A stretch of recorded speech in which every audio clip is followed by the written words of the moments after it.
بعد میں دنیائے فلسفہ میں تشکیک کے مکاتب فکر کی بنیاد رکھنے والوں نے وہیں سے رہنمائی لی. یعنی فلسفہ سارا یہ ہے کہ، یا آپ یہ کہہ سکتے ہیں کہ اس چیز کو فلسفہ کبھی نظر انداز نہیں کر سکتا کہ ہر ایفیکٹ کسی کاز سے ہے اور کوئی کاز بغیر ایفیکٹ کے نہیں ہے. دھوپ آ رہی ہے تو پتھر گرم ہو رہے ہیں. لیکن امام غزالی وہ شخصیت ہیں جنہوں نے پہلی مرتبہ یہ بات ارشاد فرمائی کہ جب دھوپ پتھر پہ پڑتی ہے، یہ تحافہ کے اندر آپ نے یہ مثالیں دی ہوئی ہیں، یا آگ روئی کو چھوتی ہے تو دھوپ پڑتے ہی پتھر گرم ہو جاتا ہے. امام غزالی فرماتے ہیں ایسا نہیں ہوتا. پھر ہم مانتے کیوں ہیں؟ ہم مانتے اس لیے ہیں ہم نے نسلاً بعد نسلیں ایسے ہی دیکھا ہے، ہم عادی ہو گئے ہیں اس کو دیکھنے کے. تو حقیقت کیا ہے؟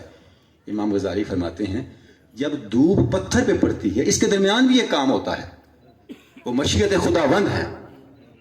اگر اللہ چاہے تو دھوپ گرم کرے گی ورنہ نہیں کرے گی. اگر اللہ چاہے تو آگ روئی کو جلائے گی، نہ چاہے تو آگ ابراہیم کو نہیں جلائے گی. یعنی علت و معلول کے درمیان سے یہ غزالی تھے جنہوں نے معجزے کے امکان کا راستہ نکالا، اور اس سے پھر اسلامی کوکینلزم کا پورا اسکول آف تھاٹ وجود میں آیا. تو جس طرح وہ ارشاد فرما رہے تھے ڈاکٹر صاحب کہ پھر وہ غزالی بنے کیسے؟ ترک دنیا کی. اوپے جا کا ذکر بڑا مؤثر انداز سے ڈاکٹر صاحب نے ہمیں سمجھایا. اور اوپے جا اتنی چھوڑی، جنگلوں میں تھے تو نماز جمعہ کا وقت آ گیا تو نماز جمعہ پڑھنے کے لیے مسجد میں تشریف لے گئے. خطیب گفتگو کر رہا ہے، غزالی سامنے بیٹھے ہیں، لباس پھٹا ہوا ہے، نہ پاؤں میں جوتی نہ سر پہ امامہ، اور امام کہہ رہا ہے اس مسئلے میں غزالی یہ کہتا ہے، اور غزالی سامنے بیٹھا ہے. وہی کھڑے ہو گئے، کہیں میرے نفس میں غرور پیدا نہ ہو جائے، مسجد سے باہر نکل. تب جا کے علامہ نے کہا نا کہ عطار ہو، رومی ہو، رازی ہو، غزالی ہو، کچھ ہاتھ نہیں آتا بھی آہ سحری. تو ہم بات کر رہے ہیں تصوف کے مؤثریت کی.